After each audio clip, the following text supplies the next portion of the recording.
Support for this episode comes from Sattva. If you're working long hours on your next big idea, you're probably missing your 8 hours of sleep.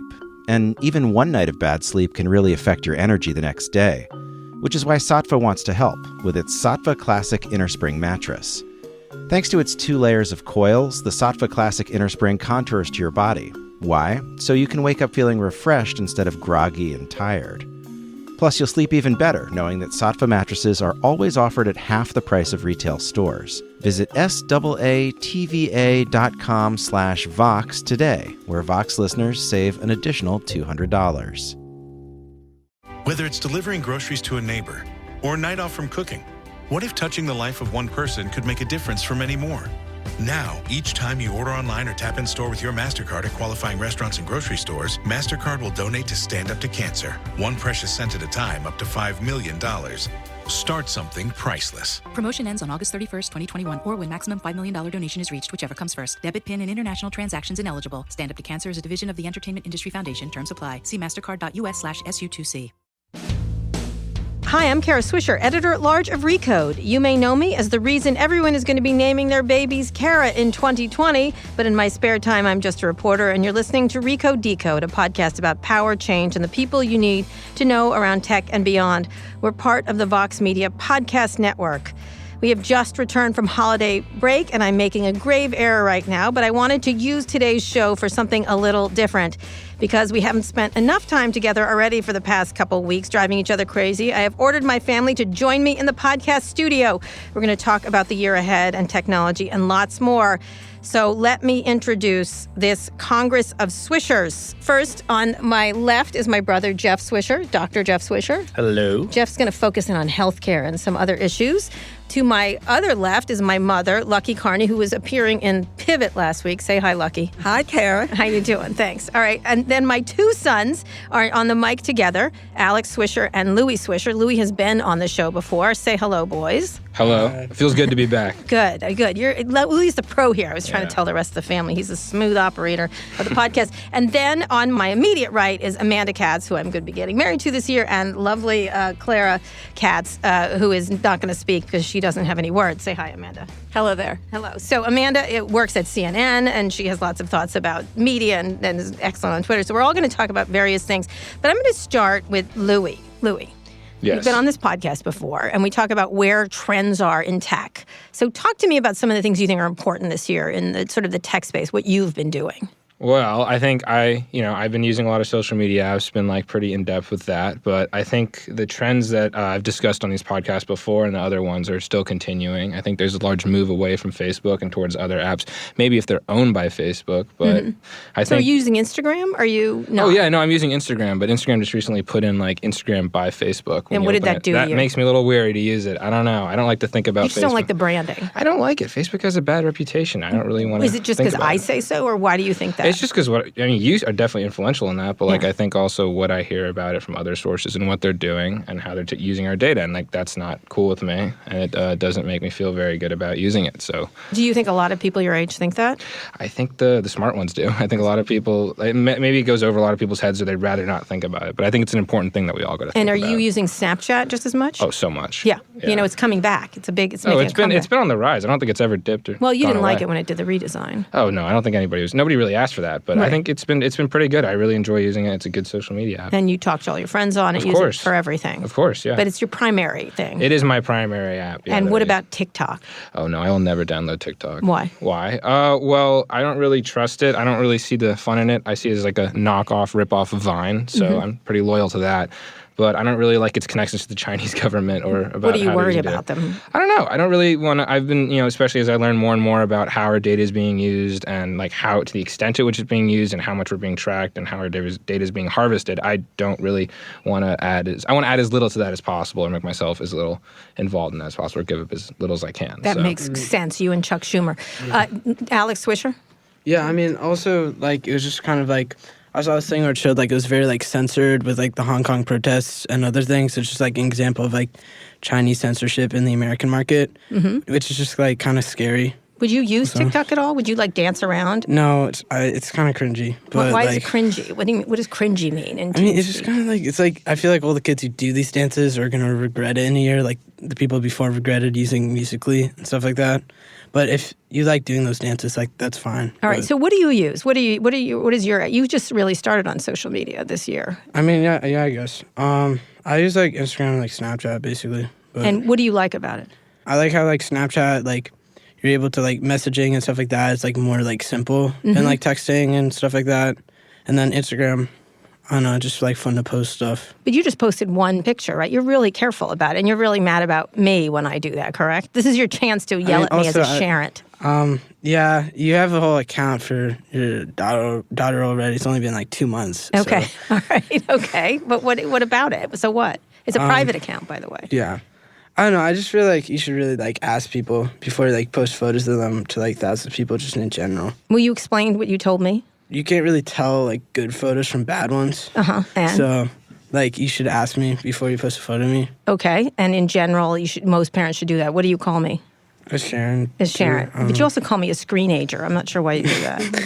No, I just make fun because you're technically a boomer. So. Okay. You want to say it right now? Huh? You want to say I'm it? good. Okay. I already said enough. Okay. He's going to save it. He's going to save it for later. All right, Jeffrey Swisher. Yes. All right. What are your tech things? Later I want to talk about healthcare and stuff because you've got like a stick up your butt about healthcare. I do not have a stick up my butt. Well, you would be able to take it out as a doctor. But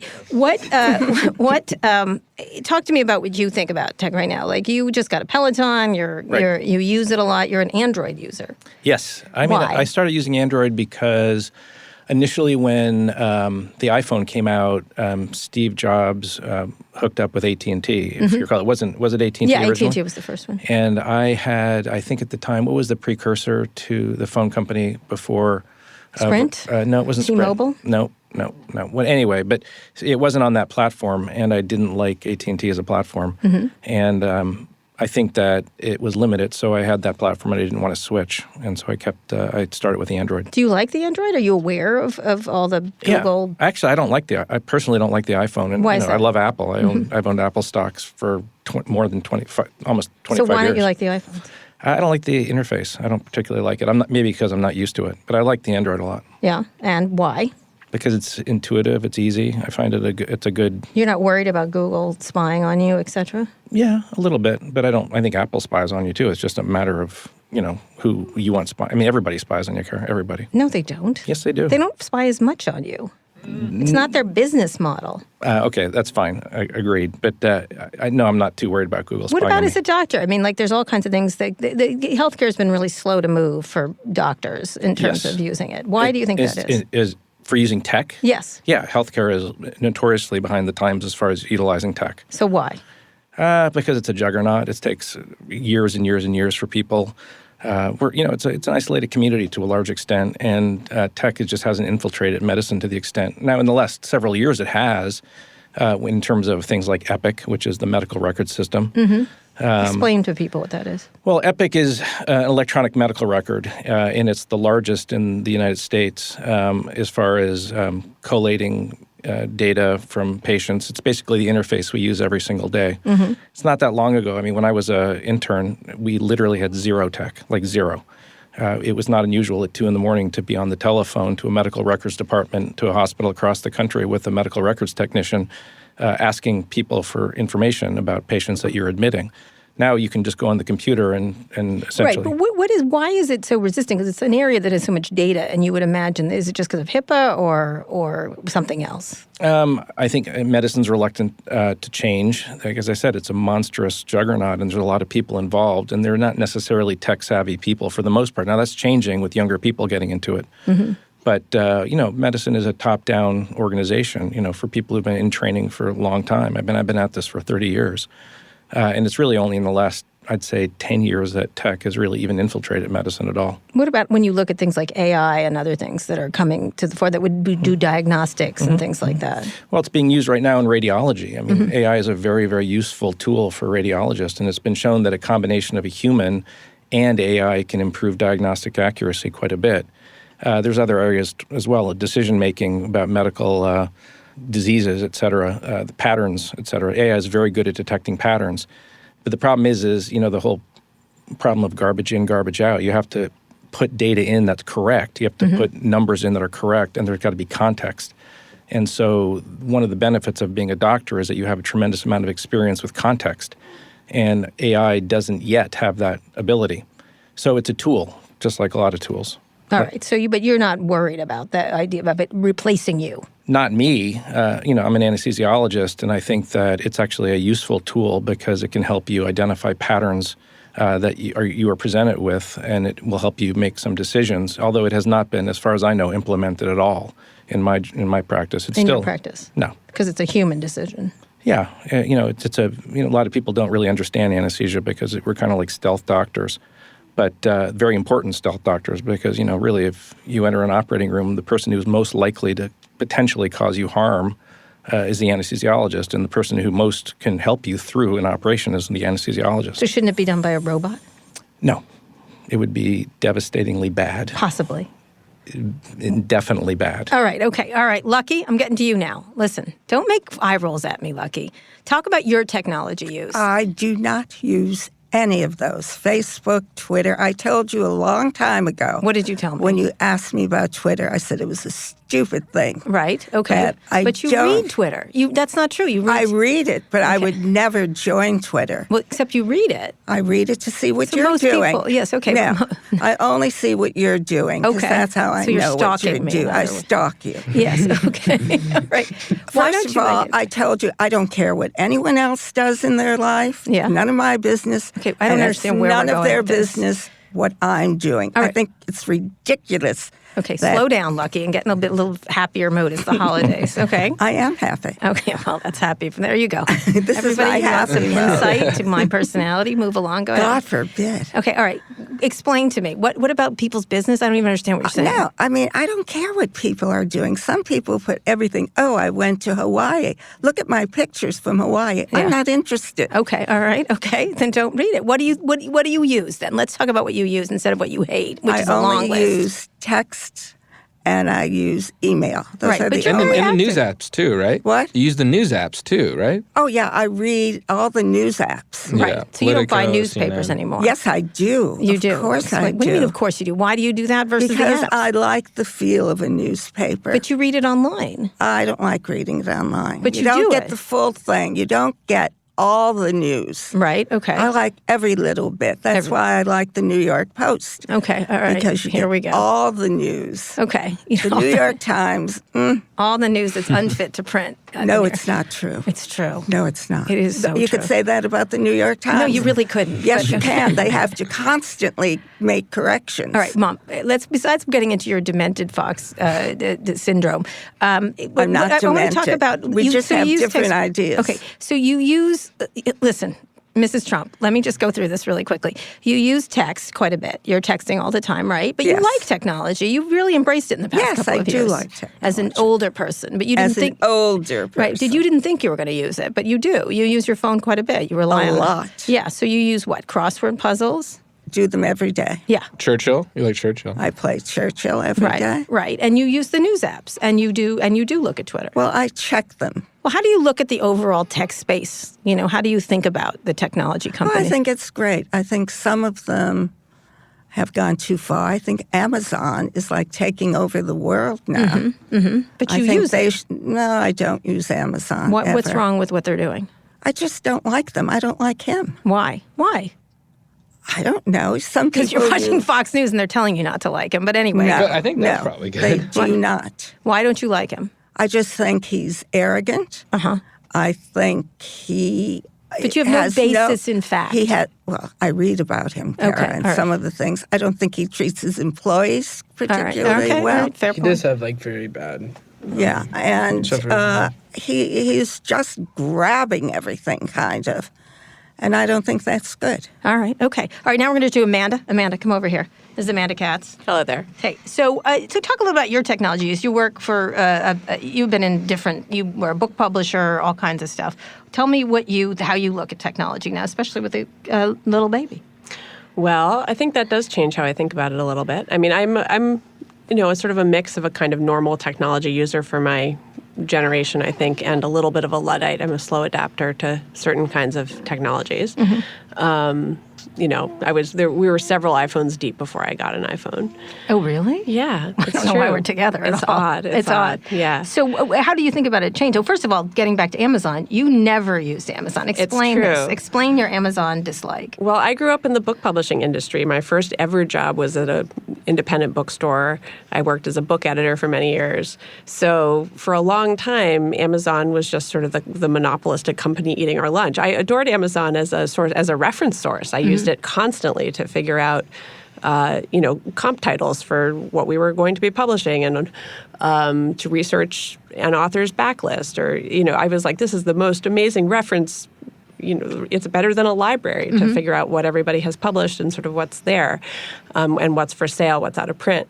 But I did not want my dollars going there, as I was very aware of. They're getting preferential terms from publishers because that became a factor very quickly in the early 2000s, which was sort of when I entered that industry.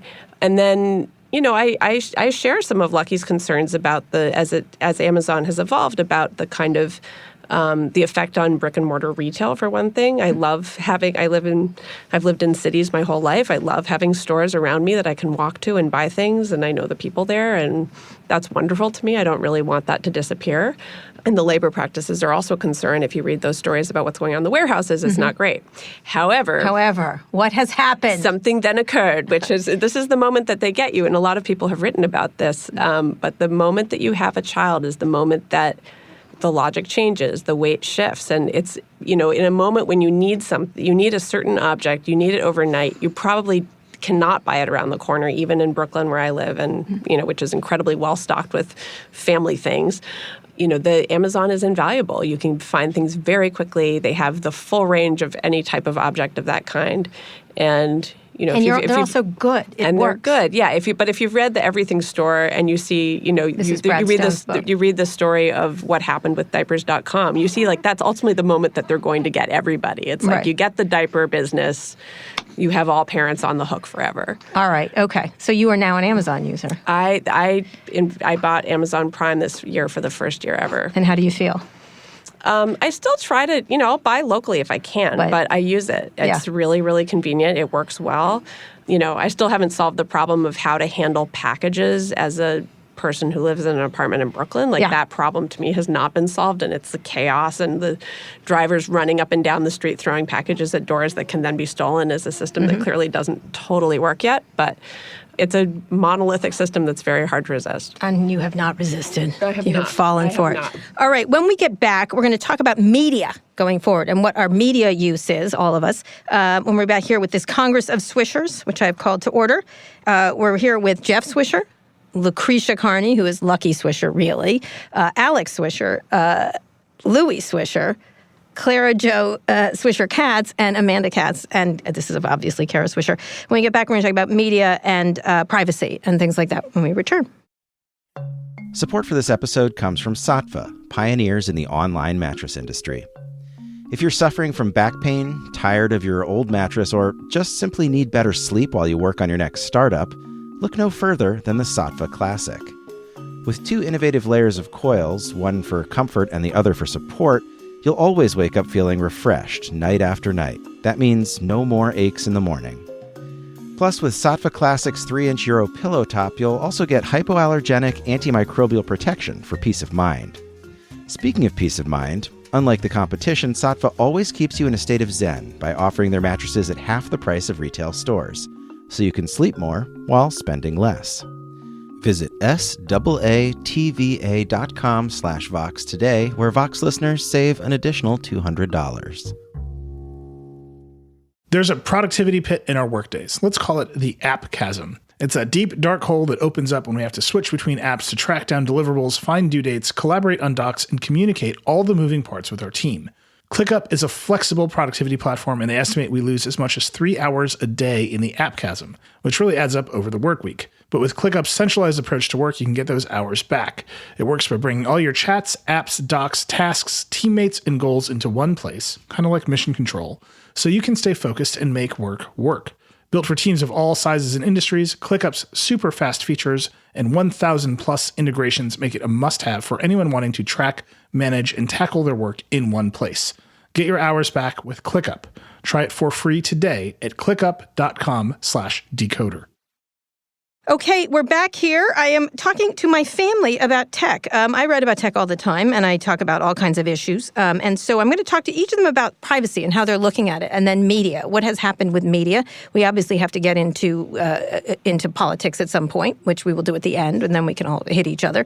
But let's talk a little bit about how we're thinking about privacy. Now, Jeff, we talked a little bit about healthcare privacy. That's obviously a big issue with HIPAA and things like that, protecting people's privacy. But how do you look at the wider privacy debate going on? Does it affect you at all in any way? I write about it a lot. You may read about it when I write sure. about it. Privacy is important. I mean, again, I will look at things through the lens as a physician, and obviously a physician-patient relationship is critically important, and the ability to maintain privacy between a patient and physician is critical. It's critical to our job. In fact, it's illegal. HIPAA, as you mentioned, for people who don't know what HIPAA is, it's a healthcare, Privacy Act, essentially, HIPAA. Whatever it stands for. Yeah, whatever it stands for. Don't tell stuff. I mean, it's actually very insidious, though, there's a lot of ways that they can get information from you. For instance, if you sign up for 23andMe, essentially you're giving... This is the genetics company. Genetics company. You're giving your DNA to a company where you click a box and you agree to the terms where who knows what they can use that information for. And a lot of people have genetic information which they may or may not want. Our family, for instance, I mean, it's not a secret. I have muscular dystrophy, and that's a disease that's a genetic disease. I don't necessarily want my children's genetic information out there for insurers. But it is by you putting it up, right? Or you can be identified. Potentially. Well, the Golden State Killer this year, that was how they caught him through one of these. I think it was not 23andMe, it was the other one. A lot of database out there, but not just that, but the ability to use medical records and to be honest with your physician about what your conditions are.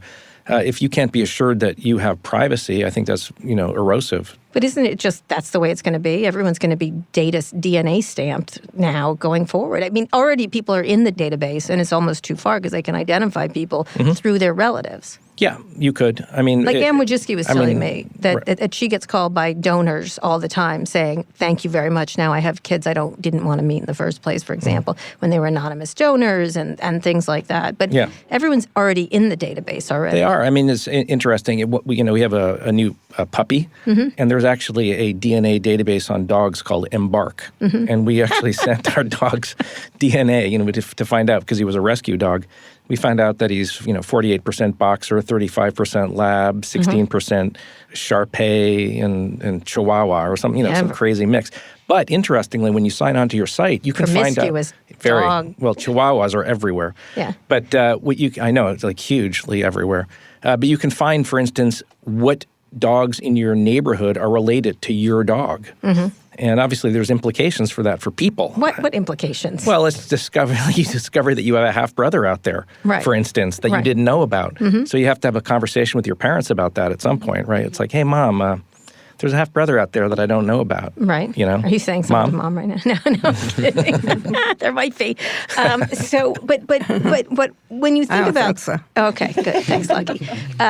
When you think about that idea, it's already done, isn't it? I mean, because that data is out there. People are already embracing it before thinking of the implications of it. Sure. I mean, we've done that. I think the cat's out of the bag as far as a lot of our privacy goes. But, it goes to financial records. It goes to job information. It goes to social habits. I mean, how many people have been busted by posting things on Facebook and their employers get a hold of it? But, DNA is a different thing. One stupid drunk picture is one thing, but I think the idea of what you have physically, which you have insurance companies, but I don't think it's avoidable. I think everyone's going to know everyone's DNA at some point. Well, that's scary. How so? I mean, because theoretically an insurance company could potentially decide not to insure you as a result of you have a recessive gene for, muscular dystrophy or dominant gene for muscular dystrophy. That's an unusual one because it's got a variable penetrance depending on the kind. I don't know what you just said, but go ahead. Anyway, the point is that there are a lot of genetic markers out there, not necessarily meaning you will get the disease.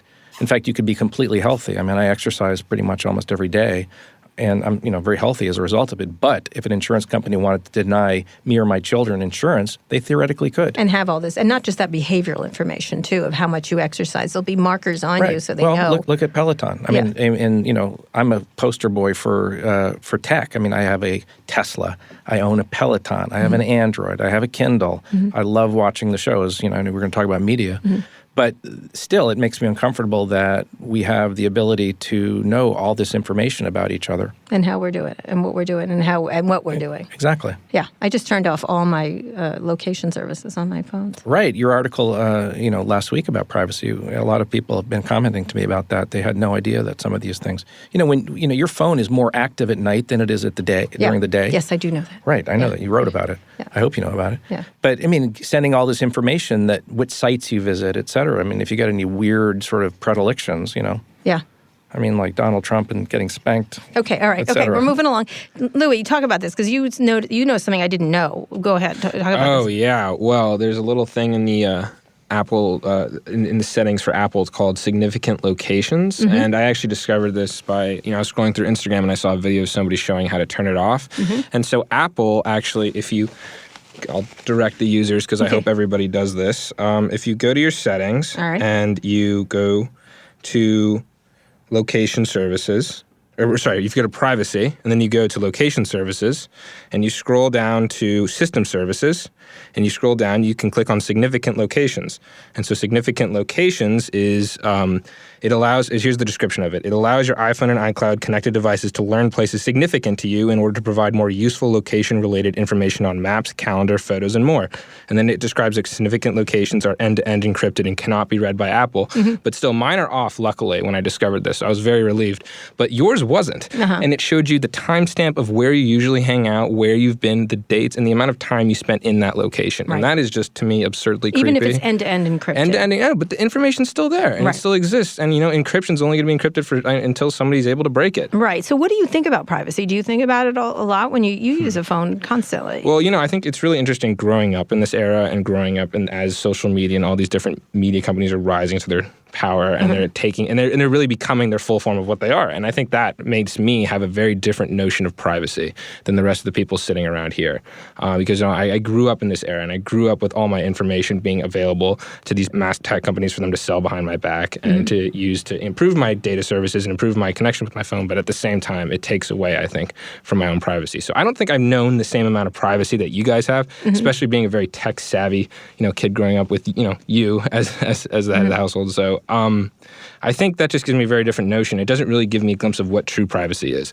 I think that gives me a very different perspective because I think most of my life I've been okay with that. I haven't really minded it. But as I learn more about how the extent at which my privacy is being used for profit. You don't post a lot of stuff. You post very little. I do post. I don't do a lot of Snapchat posting. I don't really That's not the same thing because it's ephemeral. Yeah, I guess. I don't really have also a lot of data that I really care about getting at. That's an old thing. It's I don't have any secrets. Exactly, yeah. And I do kind of think of that. But there's also a lot of stuff I really wouldn't be comfortable with sharing. And I don't, especially learning more and more about how the data is sold to other companies without you even knowing. It makes me very, very weary about it and makes me less comfortable and makes me really question what's going on. So as I become more informed, I've become less comfortable with it. But, overall, I really have been a lot of mentality of just I don't really care. I don't have anything to share. Alex, what about you? How do you think about privacy? Well, I just find it kind of weird. If I would be searching something once I bought a pair of Jordans a while ago, and you're a sneakerhead. Let's be a little bit, but then I went back and I looked and it was just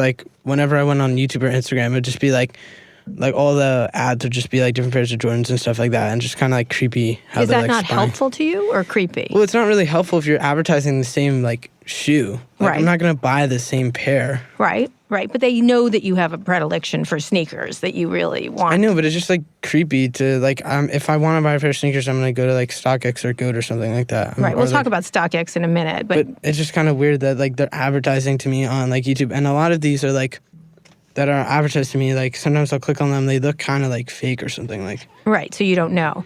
Do you worry about your privacy?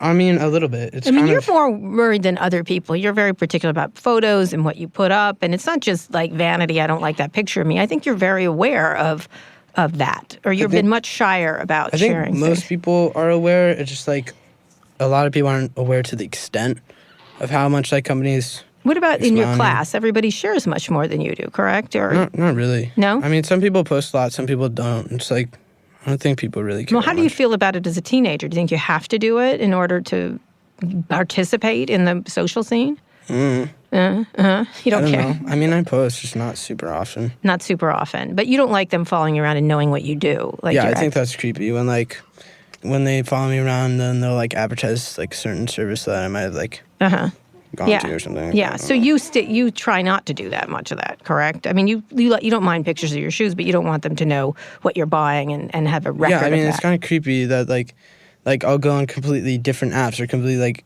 different web browser, and then they'll just know on a different one. Yeah. Like well, with that's called cookies and Google. stuff. It's called Google is doing that. Where your mom I mean, used no, to but it'll be like Google or like even Instagram. It's just kind of creepy that like.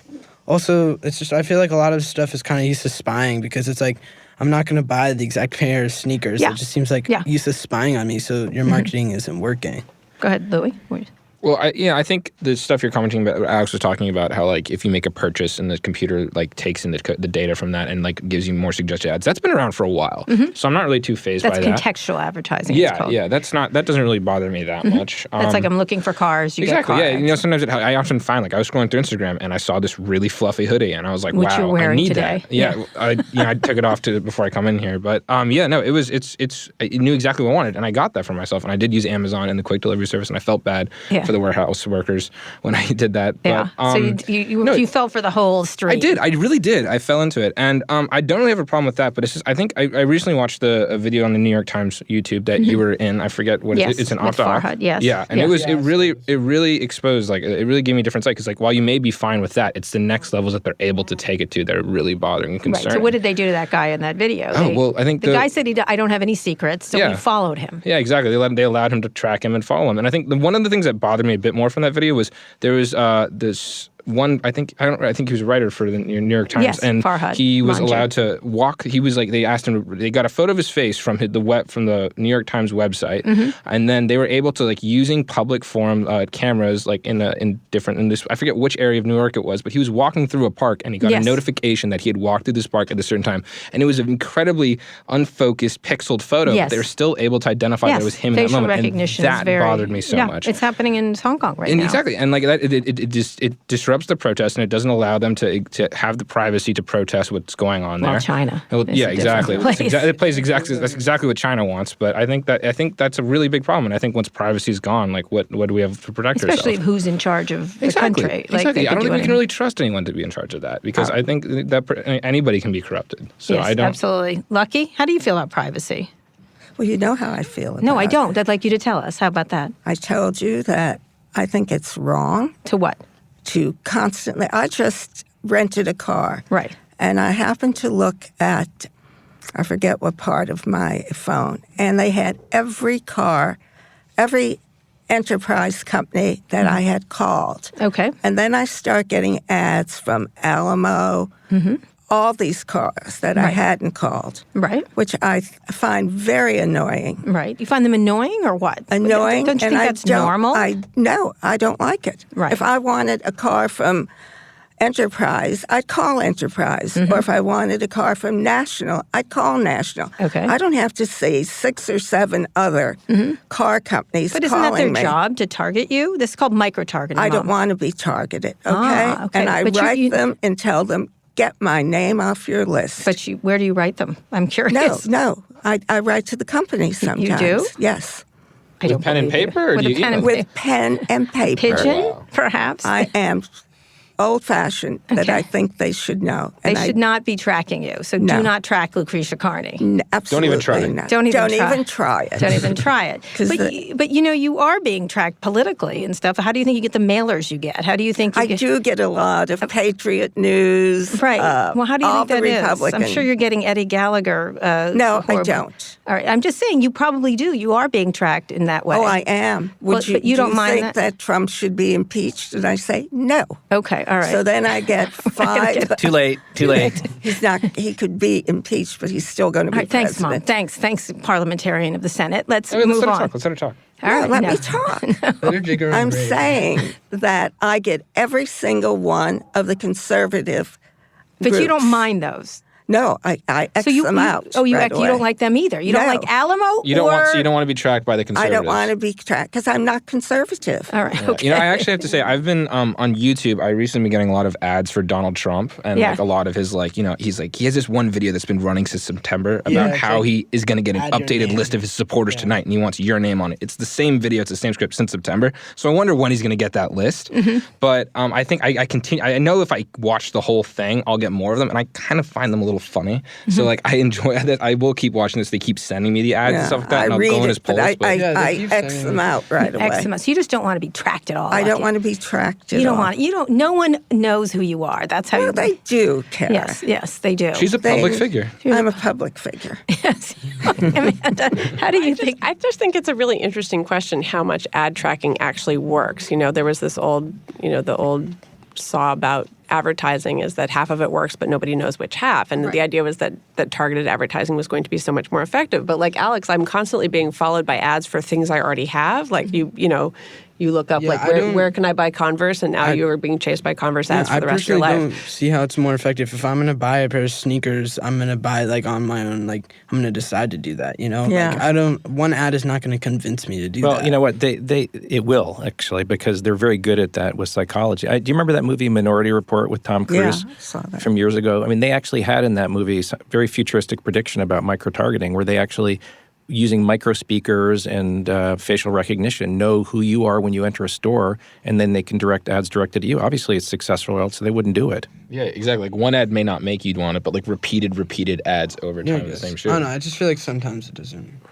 There's a huge pleasure, though, in being mistargeted. Like, my favorite platform, I think, to be targeted on is Twitter, which is constantly like, you must buy frozen pizza in Spanish, or your teenage girl absolutely needs this deodorant. And I'm just like, oh, this is so wonderful. Like, you have no idea who I am. It's just, it's lovely. That may be because Twitter sucks. No, and it's also because I've turned off ad targeting. So I get really random ads on Twitter that have nothing to do with my purchases or preferences.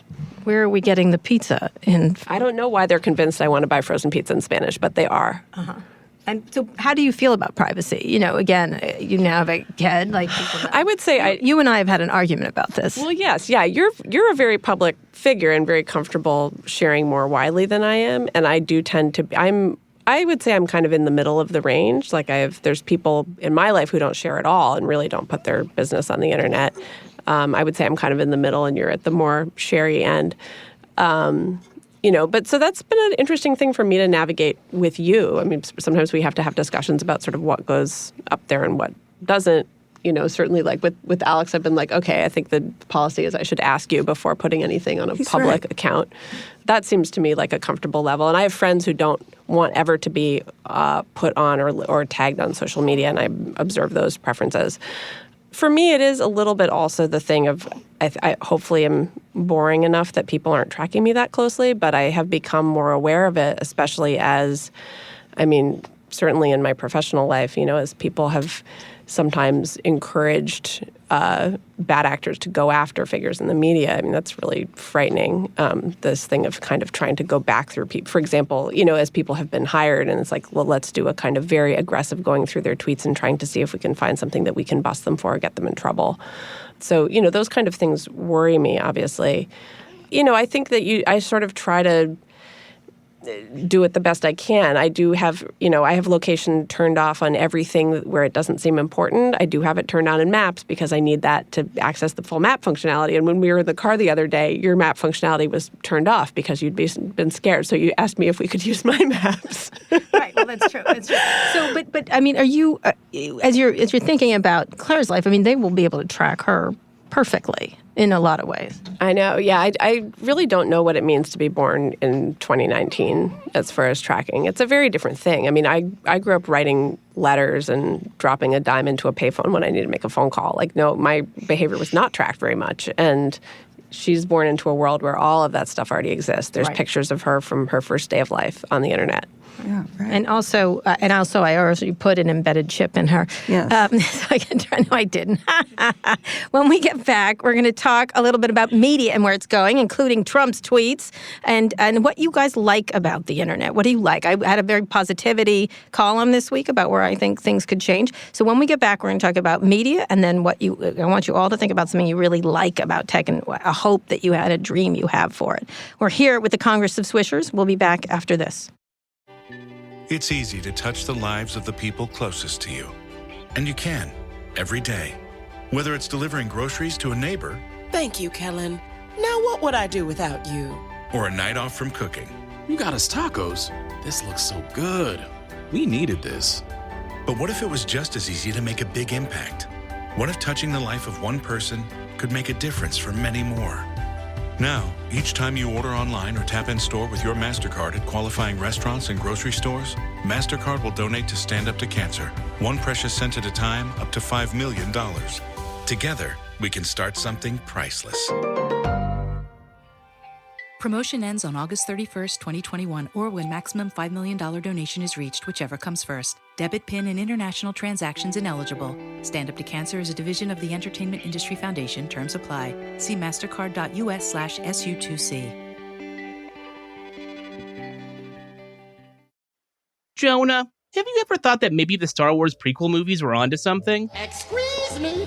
Dave, you're entering real nerf herder territory here. Careful. Maybe Star Wars was always meant to be a giant cartoon. And maybe our guest Patton Oswalt agrees with me. You don't need to keep telling the Skywalker saga finally comes to an end. It came to an end in Return of the Jedi. That was the saga. That was those 3 movies. I don't need to see the other stuff. Just think of all new characters.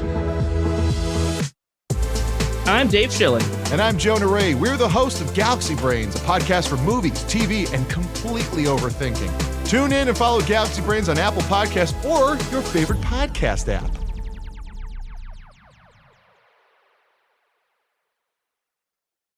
We're back to Recode Decode. I'm here with the Swisher family. We got Jeff Swisher, we got Lucky Swisher Carney, we got Alex Swisher, we got Louis Swisher, we got Amanda Katz and Clara Joe.